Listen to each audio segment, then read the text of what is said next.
आणि मच्छीमारांमध्ये दोन महत्वाच्या भूमिका आहेत. इतनी भारत माता का इतना लंबा कोस्टल एरिया, 8000 किलोमीटर की कोस्ट लाइन है हमारी.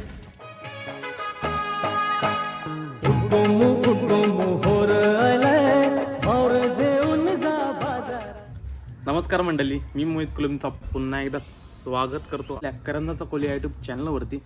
तर मंडळी, आज आपल्या गावामध्ये सागर परिक्रमा 2023 हा कार्यक्रम आयोजित केलेला आहे. त्याकरिता आज आपल्या करंजा गावामध्ये केंद्रीय मच्छीमार मंत्री माननीय श्री पुरुषोत्तम रुपालाजी हे साहेब येणार आहेत आणि त्यासोबत उदय सामंत साहेब हे सुद्धा येणार आहेत. तर जंगी स्वागत तर आपण करूच त्यांचा, आपल्या गावामध्ये येणार आहेत. तर चला, संध्याकाळी 5-6 वाजता कार्यक्रम सुरू 5 वाजता कार्यक्रम सुरू होणार आहे. त्याच्यानंतर मग आपल्याला जे काही बघायला भेटेल ते तुम्हाला दाखवूच आता व्हिडिओमध्ये. तर व्हिडिओ आपला शेवटपर्यंत बघा. व्हिडिओला लाईक नसेल तर नक्की लाईक करा. आपल्या चॅनलवर नवीन असेल तर चॅनलला सबस्क्राईब करा. चला आता डायरेक्ट स्वागतालाच भेटू. चला.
मछुआरों का पहचान पत्र, फिशरीज बायोमेट्रिक कार्ड, ये सुविधा देने की आवश्यकता है.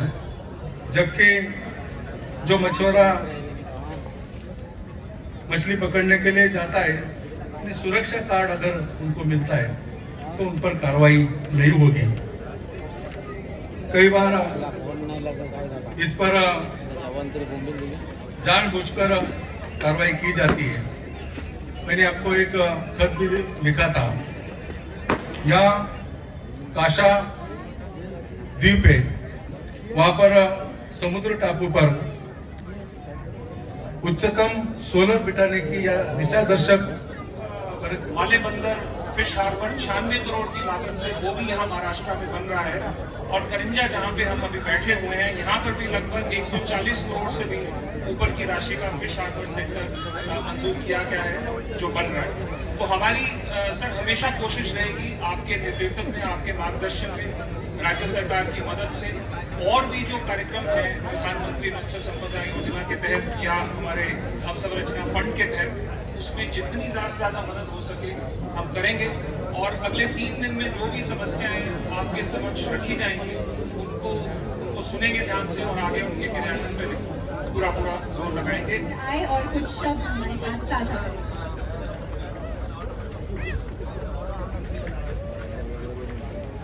आज इस करंजा गांव में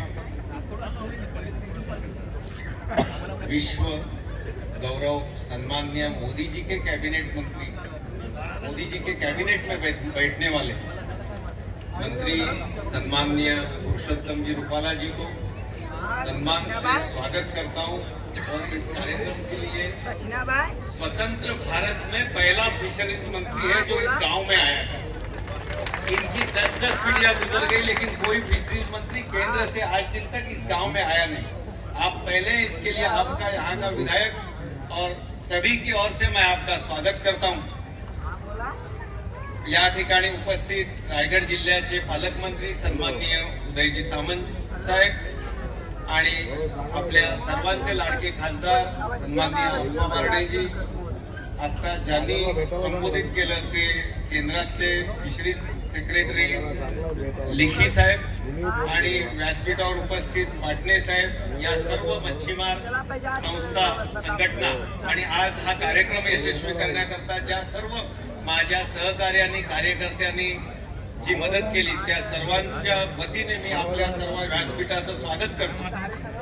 पाटणे साहेब, अनेक दिवसाचा संघर्ष आहे आणि जो प्रदीप नाकवा बोलत होता ते त्रिवार सत्य, एक पारंपरिक आणि अपारंपरिक हा जो संघर्ष आहे हा कधीतरी संपला साहेब, संपला पाहिजे। जर विश्व गौरव नरेंद्र मोदी जर देशाला 21व्या शतकाकडे नेणार असतील आणि तुम्ही जर आमच्या मच्छीमाराला मागे ढकलणार असाल तर हे कसं शक्य आहे? मी विधानसभेमध्ये भांडणारा एकटा आहे जो सांगतो की 21व्या शतकामध्ये जे तंत्रज्ञान आलंय ते आपण विकसित केलं पाहिजे, त्याच्याकरता या मच्छीमाराला साथ दिली पाहिजे। पण तिकडे रडगाणं वेगळंच असतं। गरीबाकरता रडणं राजकारण्यांकरता फार सोपं असतं आणि ते मी बघितलंय विधान भवनामध्ये। पारंपरिक मच्छीमार बुडेल आणि मग वल्ल घेऊन फिरणं का जातो इंजिन लावून, हा माझा प्रश्न आहे। 21व्या शतकामध्ये जी टेक्नॉलॉजी आहे, वारा वादळ पाऊस याला नाही घाबरत साहेब आम्ही। येऊन द्या, किती निसर्ग येऊन द्या, तथ्य येऊन द्या, आला मच्छी पकडू नाही आली तर पुढच्या वेळेला वाट बघू। पण जे सुलतानी दंड आहे म्हणजे सामंत साहेब, तुम्हाला मी सांगतो, मंत्री आहात तुम्ही, मी विनंती करून सांगतो, मी तक्रार मांडत नाही, पण जर एखाद्या बोटीला कुठल्या कायद्यात यांनी बंद केलं ना तर त्याचा डिझेल कोटा बंद करतात। म्हणजे एखादा सिग्नल तुम्ही सोडला तर तुम्हाला पेट्रोल पंपावर डिझेल देणार नाही आणि त्याच्याकरता प्रत्येक बोटीला 7-7, 10-10 लाख रुपये वर्षाला खर्च येतो। कसा मच्छीमार वर येईल? गोष्टी फक्त एअर कंडिशन रूम मध्ये मच्छीमाराकरता चांगल्या करायच्या, पण वास्तवामध्ये काय त्याचं वास्तव कोण बघणार आहे का? यांना आता 150 कोटी रुपयाचं ह्या इकडे बंदर आलंय। मी निश्चित देवेंद्रजींचं मुख्यमंत्री असताना त्यांनी 75 कोटी रुपये दिले, गडकरी साहेबांनी सागरमालामध्ये 75 कोटी रुपये दिलं, बंदर पूर्णत्वाला आलंय। सामंत साहेब, आपल्या या सरकारने 40 कोटी रुपये दिलेत, त्याच्याकरता असलेली शेड वगैरे सर्व तयार होईल आणि येत्या ऑगस्ट-सप्टेंबर महिन्यामध्ये जेव्हा आता मच्छीमारी सीझन चालू होईल तिथपर्यंत चालू करू। त्याच्याकरता पाटणे साहेब 100% तुमचं अभिनंदन करेन की त्या बंदर लवकर व्हावं याच्याकरता सतत प्रयत्नशील असलेले तुम्ही एक सचिव आहात, तुम्ही त्याच्याकरता पॉझिटिव्ह बघताय। पण साहेब, त्या ठिकाणी अनेक गोष्टी आहेत। आज या गावामध्ये 18 दिवसांनी पाणी येते, 18 दिवसांनी पाणी येते। पण नरेंद्र मोदींचं धन्यवाद की ज्यांनी या गावाकरता 30 कोटीची हर घर जल योजना दिली आणि तिचं काम चालू आहे। वर्षभरामध्ये त्यांचं पाईपलाईनचं काम पूर्ण होईल आणि 21व्या शतकातल्या गोष्टी करायच्या आणि 18 दिवसांनी पाणी द्यायचं या गावाला साहेब, ज्यांचं या इथे उजेडामध्ये मुंबई दिसते आणि यांना 18 दिवसांनी पाणी येतं। आणि या बंदरातल्या काही समस्या आहेत। या इथे जर या गावचं सांडपाणी या इथे आलं तर आपल्याला फिल्ट्रेशन प्लांट न टाकता जर पाणी गेलं आणि या माशांचा एक्सपोर्ट झाला आणि तिथे जर कधी रिजेक्ट झाला तर माझ्या या करंजा बंदराची मच्छी घेऊ नका असे ते सप्लायर जाहीर करतील। त्याच्यामुळे आधी ते पाणी, सांडपाणी आहे ते फिल्ट्रेशन करा, तेव्हा त्याचा उपयोग होणार आहे। अनेक समस्या फक्त बंदरात मग त्याच्यात बिलिंग स्टेशन असेल, वेअरहाऊस असेल, सुप्रीम कोर्टाची पर्शियन नेट मध्ये असलेली आमची केस आहे साहेब, त्याच्यामध्ये केंद्र सरकारने पॉझिटिव्ह राहायला पाहिजे। काय गुन्हा केला? तुम्हाला पर्शियन नेट मध्ये जी नेट साईज आहे ज्याच्यामध्ये तुमचा उद्देश काय की छोटा मासा पकडू नये, अहो तुम्ही त्या नेट साईज मध्ये वाद करा ना साहेब। पण काय नाही, मच्छीमार बंद, लाईट बंद, पर्शियन नेट बंद. लाईट बंद मान्य, आम्ही एकदा मान्य केलं तर, पण पर्शियन नेट का बंद?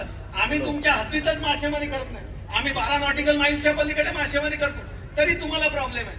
आणि आम्हाला म्हणजे सुलतानी जे मी बोलतोय की कुठल्याही बंदरात, आता बघा पारंपरिक मच्छीमारीला पावसाळ्यामध्ये सूट आहे. साहेब माझ्याकडे फिशरीज डिपार्टमेंटचं उरण नगरपालिकेला दिलेलं पत्र आहे की तुम्ही पावसाळ्यामध्ये मच्छी मार्केटच बंद करा. मग तुम्हीच सांगतात ना की ज्या यांत्रिकी नौका नाहीत त्या पावसाळ्यामध्ये बनवू शकतात, मग आमच्या डोलीचे डोलकर असतील, जाळी टाकणारे असतील, यांची मच्छी विकायची कुठे? म्हणजे हे सुलतानी संकट नाहीये का? पावसाळ्यामध्ये तुम्ही पारंपरिक मच्छीला 1 जून ते 31 जुलै 60 दिवसाची तुमच्या बंदी पिरियड मध्ये जर या खाडीमध्ये माझ्या मच्छीमारांनी जो यांत्रिकी नाहीये त्यांनी मच्छी केली तर, आणि तुमच्या या पत्राचा उपयोग काय होतोय माहितीये का? याचा उपयोग भ्रष्टाचार करण्याकरता होतो. मग कुठलाही टोपली घेऊन जरी माझी मच्छीमार महिला बसली का तिला पोलीस येऊन, नगरपालिकेची लोक येऊन तिच्याकडून पैसे वसूल करणार. आम्ही कोणाकोणाला अडवणार? हे एक कागद एक संसार उद्ध्वस्त करायला भास होतो. त्या 2 महिन्यामध्ये यांना काय वेगळं रेशन देणार, यांना काय वेगळी संधी देणार? द्यायचं नाही काय, पण नको ते नियम लावायचे. हे जे चालू आहे सगळ्यांचं बघा, माझं तर म्हणणं आहे की आपल्याला लाभलेला समुद्र किनारा याच्यातून मच्छीमारांना जे काय करता येऊ शकेल ते करायला पाहिजे. पण त्याच्याकरता डिझेल बंद कर, कोटा बंद कर, त्यांना मिळणारं अनुदान बंद कर. ये सुनने के लिए रूपाला साहब आप आए, इसके लिए आपका धन्यवाद कि आपने एक हिम्मत बताई. आपने 8000 किलोमीटर बोटीमध्ये बसून सर्व मच्छीमारांच्या समस्या पूर्ण देशाच्या ऐकून आतापर्यंत 2500 किलोमीटर त्यांचा प्रवासही पूर्ण झाला. यांच्या हिमतीला पुन्हा एकदा लाख ज्या जोरात टाळ्या द्या. साहेब डिझेल कोट्याचं मी सांगितलं, इन्व्हेस्टमेंट करणारा, अत्याधुनिकतेकडे पुढे जाणारा हा आमचा जिल्हा आहे साहेब. आम्ही पारंपरिक नाही भेटला म्हणून काय झालं, सरकार देईल म्हणून काय झालं, आम्ही आमच्या हिमतीवर करणारे आमचे मच्छीमार आहेत, त्यांना जरा सरकारची साथ द्या. विधानसभेत मी एकटा बोलतो, पण आज विधानसभेच्या बाहेर या ठिकाणी केंद्रीय मंत्र्यांच्या समोर बोलण्याची संधी मिळाली, त्याबद्दल पुन्हा एकदा पाटणे साहेब तुमचं स्वागत. मला माहिती आहे अर्ध्या गोष्टी तुम्हाला पटल्या नाहीत, कारण मेजॉरिटी विरुद्ध मायनॉरिटी आहे. कारण मेजॉरिटी पारंपरिक बोलल्यानंतर मला पारंपरिक वाल्यांचं एक आव्हान आहे की जा ना वल्ले घेऊन पोटीत आणि मग सांगा पारंपरिकचे. तुम्ही इंजिन लावणार, तुम्ही मोठे इंजिन लावणार, फक्त माझ्या मच्छीमारांनी आधुनिकता पुढे गेली का त्यांना वाटतं मी भीक मागतोय, यांनी भीक मागावी. ही जी वृत्ती आहे ती कुठेतरी संपली पाहिजे. आम्ही आधुनिकतेकडे चालतोय, आधुनिकतेला केंद्राने राज्याने पाठिंबा द्यावा ही मागणी करता आम्ही इथे आहोत.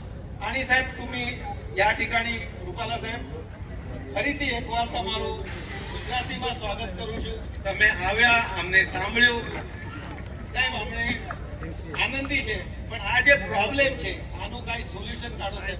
12 नॉटिकल माइल्स के बाहर अगर मैं फिशिंग कर रहा हूँ तो उसमें ना स्टेट गवर्नमेंट ने दरखास्त देनी चाहिए. हम और आपने जो नियम लगाए वो हमने सब फॉलो किए. आपने बोला जीपीएस लगाइए, जीपीएस लगाया.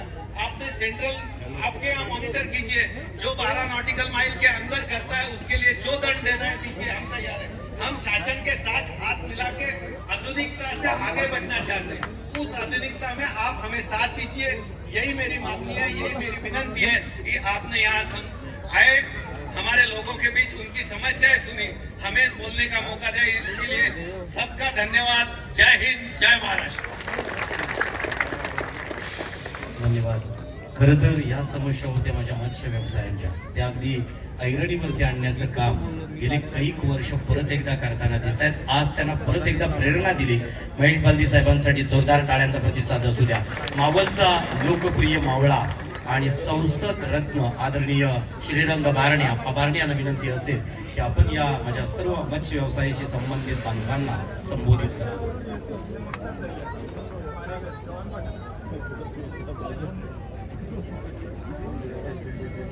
केंद्रीय मंत्री आदरणीय રૂપાલા साहेब, आदरणीय રૂપાલા मॅडम, आम्हा सर्वांचे ज्येष्ठ सहकारी आदरणीय खासदार आप्पासाहेब बारणे, ज्यांनी आपल्या मतदारसंघातल्या आणि विशेषतः मच्छीमारांबद्दलचं परखड मत मंत्री महोदयांच्या समोर मांडलं, ते माझे विधिमंडळाचे सहकारी महेशजी बालदी, आदरणीय लेखी साहेब, अतुलजी पाटणे, पंकज कुमारजी, व्यासपीठावरील सर्व सन्माननीय मान्यवर आणि मोठ्या संख्येने उपस्थित बंधू आणि भगिनी, रायगड जिल्ह्याचा पालकमंत्री म्हणून मी मनापासून रुपाला साहेबांचे रायगड जिल्ह्यामध्ये स्वागत करतो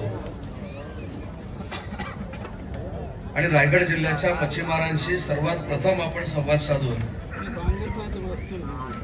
नवीन एका अध्यायाला सुरुवात केली, त्याबद्दल आपलं कौतुक देखील करतो आणि मनापासून अभिनंदन देखील करतो. तो आमदार कसा असेल हे जर बघायचं असेल तर तुम्हाला या मतदारसंघामध्ये यावं लागेल. आणि म्हणून अधिकाऱ्यांनी ते काय बोलले याच्यापेक्षा त्यांच्या भावना काय त्या लक्षात घेतल्या पाहिजे. बोलण्यामागची भावना काय, किती वर्ष त्याचा पाठपुरावा आपण करतोय. आज केंद्रीय मंत्री म्हणून त्यांना संधी मिळालेली आहे आणि मला असं वाटतं की ज्या पद्धतीनं केंद्रीय मंत्र्यांचा अप्रोच आहे हा अतिशय सकारात्मक आहे आणि केंद्रीय मंत्री जर सकारात्मक असतील तर भविष्यामध्ये आमच्या कोस्टल बेल्टच्या कुठच्याही मच्छीमारावर अन्याय होणार नाही असं समजणारा मी या जिल्ह्याचा पालकमंत्री आहे. आणि म्हणून आपल्या ज्या काही अडीअडचणी असतील त्या दूर करण्यासाठी महेशजी तुम्ही असाल, प्रशांतजी असतील, आपले सगळे आमदार असतील, त्या सगळ्यांनी पुढाकार घेतला पाहिजे. आणि मच्छीमारांमध्ये दोन महत्वाच्या भूमिका आहेत की ज्या पद्धतीनं आमचा पुरुष मच्छीमार हा मासेमारी करतो त्याच पद्धतीनं आणलेली मासळी आमच्या महिला भगिनी बाजारामध्ये जाऊन विकतात. पाटले साहेब, अशा पद्धतीचं जर पत्र निघत असेल नगरपालिकेला की पावसाळ्यामध्ये आपण जर नगरपालिकेचं फिश मार्केट बंद ठेवावं तर आपल्या एवढे दुर्दैवी आपणच आहोत. आणि असा त्याचा अर्थ होतो की फक्त तुम्ही पावसाळ्यानंतर जी मिळते ती मासे खाता. पावसाळ्यात काय मासे असतात, काय मासे पिकतात, कुठल्या मासे आणले जातात, कुठच्या नदीतला आणले जातात, कुठच्या खाडीतला आणले जातात, नदीतल्या माशाची चव काय असते, खाडीतल्या माशाची चव काय असते, धरणातल्या माशाची चव काय असते, ही कदाचित आपल्या काही अधिकाऱ्यांनी घेतली नसेल. म्हणून कदाचित आपल्याला असं वाटत असेल की पावसाळ्यामध्ये माझ्या महिला भगिनी जाऊन माशाचा उद्योग करत नाही. अशा पद्धतीची पत्र जर आपण काढायला लागलो तर मला असं वाटतं की या व्यवसायावर अन्याय आहे. आणि म्हणून मला मंत्री महोदयांना एवढीच विनंती करायची आहे की मला आता कळलं की मंत्री महोदयांनी 2500 किलोमीटर समुद्रातून प्रवास केला, 2800 किलोमीटर आणि अजून 8000 करणार. आम्हाला गेटवे ऑफ इंडियातनं इथे येताना छातीत धडकी पडते. गेटवे ऑफ इंडिया आणि त्याच्यात महेशजी 4-5 वेळा बोटीतनं येण्याचा प्रयत्न केला तर महेश बालदीने माझी 2दा-3दा बोट पण बंद पाडली. त्याच्यामुळं 2500 किलोमीटर समुद्रातनं प्रवास करणं त्याच्यासाठी आत्मीयता लागते. ती फिशरमन बद्दलची आत्मीयता लागते, मच्छीमारांबद्दलची आत्मीयता लागते. आणि म्हणून मी आपल्या सगळ्यांच्या वतीनं रुपाला साहेबांना मनापासून धन्यवाद देतो की साहेब तुम्ही हेलिकॉप्टरने देखील येऊ शकला असता, तुम्ही विमानाने देखील येऊ शकला असता. उद्या रुपाला साहेब माझ्या मतदारसंघामध्ये आहेत, मी ट्रेनने निघालोय पण ते बोटीने येत आहेत. म्हणजे फिशरमन नक्की समुद्रामध्ये गेल्यानंतर तो काय करतो हा अनुभव बघण्यासाठी जो मंत्री 10,000 किलोमीटरचा समुद्रातनं प्रवास करतो तो तुमचे प्रश्न सोडवल्याशिवाय शांत बसणार नाही. हा विश्वास माझ्यासारख्या कार्यकर्त्याला आहे आणि हाच विश्वास कुणाशी बाळगत पुन्हा एकदा रायगड जिल्ह्यामध्ये मत्स्य खात्याचे मंत्री म्हणून रुपाला साहेब या ठिकाणी आले त्याबद्दल आपल्या सगळ्यांच्या वतीनं मी त्यांना धन्यवाद देतो, त्यांचे आभार मानतो. आणि भविष्यामध्ये 720 किलोमीटरच्या समुद्र किनाऱ्यावर आपण आपल्या कर्तृत्वाचा ठसा उमटवावा एवढीच विनंती करतो आणि थांबतो. जय हिंद, जय महाराष्ट्र. धन्यवाद. या कार्यक्रमाचे सन्माननीय आपले राज्यातील शोभिवंत माशांच्या उत्पादन वाढीसाठी सर्वोत्कृष्ट कामगिरी करणारा योगदान ज्यांची ओळख म्हणून अगदी त्यांनाही प्रशस्ती पत्र दिला जाईल. अस्मिता, टाळ्यांचा प्रतिसाद द्यायचा आहे. ही आपल्या कोकणची अस्मिता आहे. तदनंतर श्रमजीवी जनता सहाय्यक मंडळ संचलित श्रमजीवी मत्स्य बीज उत्पादन केंद्र यांच्यासाठी आपण जोरदार टाळ्यांचा प्रतिसाद इथे द्यायचा. हे विशेष सत्कार मोदी आहेत, त्यांचे कौतुक.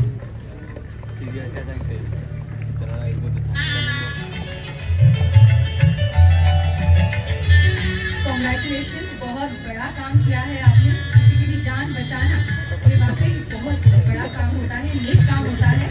और इस नेक काम के लिए नेक इंसानों की सराहना होनी ही चाहिए।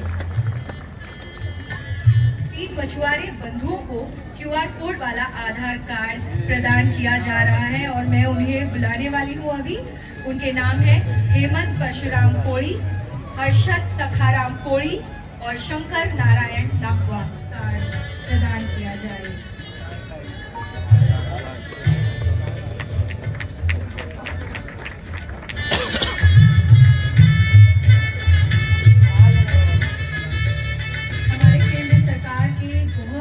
लाभकारी योजनाएं हैं हमारे मछुआरे बंधुओं के लिए और इसी की श्रेणी में अगला है ई श्रम कार्ड। ई श्रम कार्ड हमारे 3 मछुआरे बंधुओं को यहाँ पर दिया जा रहा है, जिनके नाम इस प्रकार हैं: ऋषिराज जनार्दन कोड़ी, विनायक रामचंद्र कोड़ी, रविंद्र खांडू कोड़ी।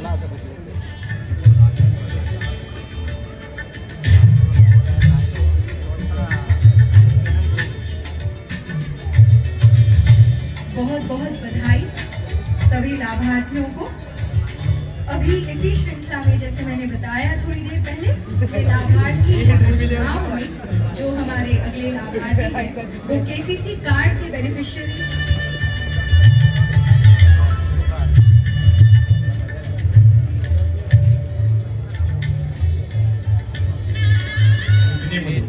त्यांना 54 लाख आणि 54 लाख रुपयाचा धनादेश। जोरदार टाळ्यांचा प्रतिसाद द्यायचा। सन्माननीय मुख्यमंत्र्यांनी ही जाहीर केली होती की या सगळ्यांच्या होड्या जळल्या त्यांच्याकरता ही पहिली योजना चालू झाली आहे। ही पूर्ण महाराष्ट्रात मुख्यमंत्री चालू करणार आहेत, हे मुख्यमंत्र्यांनी घोषणा केलेली आहे। त्याकरता मुख्यमंत्र्यांकरता आणि सर्वांकरता विशेष करून पाटणे साहेबांना आणि यांनी फॉलोअप केला आणि आज त्या सगळ्यांना मिळाले पैसे, त्याबद्दल पुन्हा मुख्यमंत्र्यांचे मी आभार मानतो।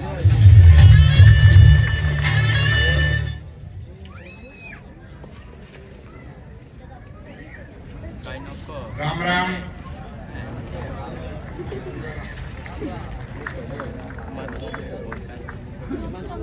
आज के इस कार्यक्रम में हमारे मंच पर विराजमान महाराष्ट्र सरकार के वरिष्ठ मंत्री आदरणीय उदय सामंत जी, जो यहाँ के पालक मंत्री का भी जिम्मा माननीय मुख्यमंत्री जी ने उनको सौंपा है। हमारे सांसद महोदय श्रीरंग बारणे जी, हमारे यहाँ के विधायक महोदय श्री महेश बाल्दी जी, उसको मैं धन्यवाद भी देना चाहता हूं कि आपकी विधानसभा की कॉन्स्टिट्यूंसी में आपके इस गांव करंजा में आपने और आपकी टीम ने मिलकर इस सरकार के सागर परिक्रमा कार्यक्रम का आयोजन और स्वागत करने में जिस प्रकार से कष्ट लिया है, इसके लिए मैं आपकी पूरी टीम को भी धन्यवाद देता हूं। बाबू भाई जबलिया जी, वो गुजरात से इधर इस कार्यक्रम में मेरे साथ यात्रा में जुड़े हैं। वो भारत के अपने किसान मोर्चा के जनरल सेक्रेटरी हैं, नेशनल जनरल सेक्रेटरी, किसान मोर्चा के अपने देश के वरिष्ठ नेता हैं। और एक हमारे मसानी जी हैं, वेलजी भाई, इनको तो शायद आप सब लोग जानते होंगे। ये मछुआरे समाज के ही कार्यकर्ता हैं। हमारे सरकार के मंत्री नहीं गए होंगे, इतनी बार वो पाकिस्तान गए। वो मछुआरों के लिए संघर्ष करने वाला बहुत ही एक अच्छा कार्यकर्ता है। और दिन 1 से मैं मांडवी बंदर से इस यात्रा पे निकला हूँ, तब से 100% मेरे साथ किसी भी स्थिति में उन्होंने मेरा साथ दिया है। वो ऐसे मसानी जी मेरे साथ हैं। आप सब भाइयों एवं बहनों, वैसे तो मैं सुनने के लिए ही आया था, इसलिए बहुत लंबा भाषण करने का इरादा नहीं है और पूरे देश में मुझे सुनना है। और यहाँ मुझे बड़ी खुशी ये हो रही है कि आपकी सोसाइटी के लोगों ने, उनके प्रमुख श्री ने और भी 1-2 लोगों ने बड़ी सटीकता से अपनी बात रखने का प्रयास किया है।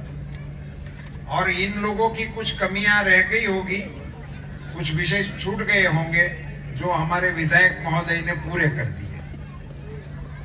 और हमारे सांसद महोदय ने भी अपनी बातें रखने का प्रयास किया और आपके पालक मंत्री के नाते सामंत जी ने भी कई चीजों का जिक्र किया है। सो उन सारी चीजों को फिर मैं दोबारा वही बात करते रहना उचित नहीं मानता, मगर मैं आपको एक विश्वास दिलाने निकला हूं कि प्रधानमंत्री मोदी जी के मन में ये फिशरीज सेक्टर देश का सबसे महत्वपूर्ण विभाग है, ऐसा वो मानते हैं। ये बताने के लिए मैं यहाँ आया और वो प्रधानमंत्री बनने के बाद ही ये विभाग बना, वरना सरकार में ये विभाग नहीं था।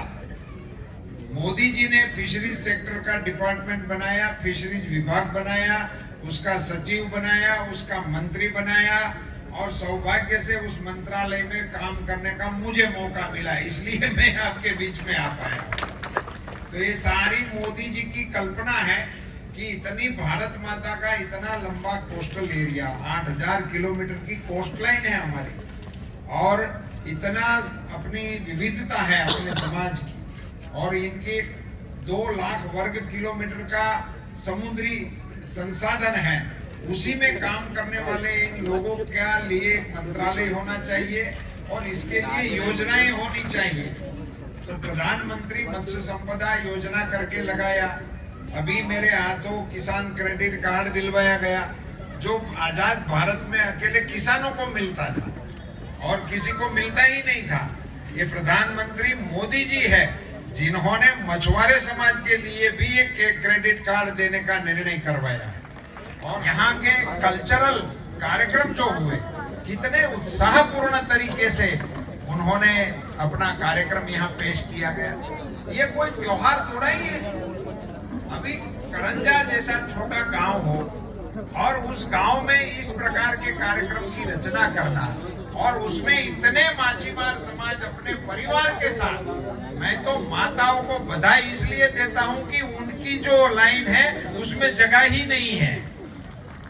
इधर थोड़ी बहुत जगह है मगर उधर पूरी जगह है, पूरी भरी हुई है। इसलिए मैं मेरी माता बहनों को धन्यवाद देना चाहता हूं, उसको बधाई देना चाहता हूं।